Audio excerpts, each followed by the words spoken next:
So for me, it really started when I began to more intentionally like be open to the possibility that I was being called to religious life. So after my roommate Mary just described more accurately what the vocation was, I was invited on an all women's silent retreat over Pentecost weekend in 2012, and I really only went on this retreat to get out of my grad school classes, and because I was like, at the time I'm like, okay, like maybe called religiously, maybe, but really I still want to get married and have a family.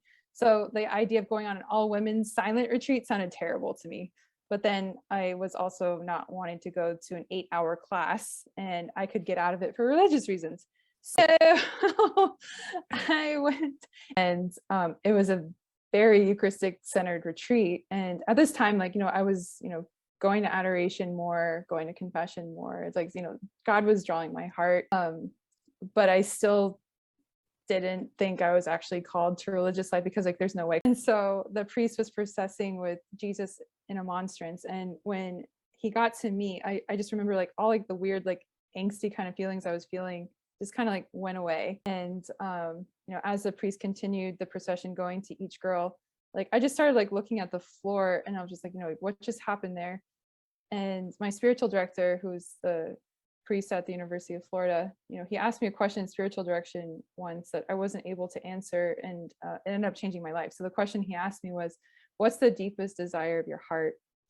And I was studying to be a counselor at the University of Florida, and I wrote a really long paper on how authentic love is really the only thing that can heal in a counseling relationship. While I was looking at the ground on that retreat, like that question came back to mind of like, great, what's the deepest desire of your heart? And I was like, well, I guess love is the deepest desire of my heart.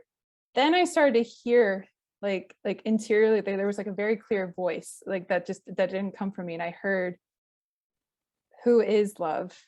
And I was like, oh gosh, like I don't know if I'm like experiencing kind of like mental illness, like hallucination kind of thing right now. And I'm like looking around and looking at all these girls in the chapel, but I'm like, did you hear that? Like, is this just me? And then, but it didn't sound evil. So I was like, well, God is love. And as I'm like dialoguing with this interior voice, like my heart just becomes more and more free. And I'm still looking at the ground, and right, like my logical brain is like, okay, well, if the deepest desire of my heart is love and God is love, then the deepest desire of my heart must actually be God. And so by this time, the Blessed Sacrament was placed on like this, what we call like a burning bush, like set up kind of thing right in front of me.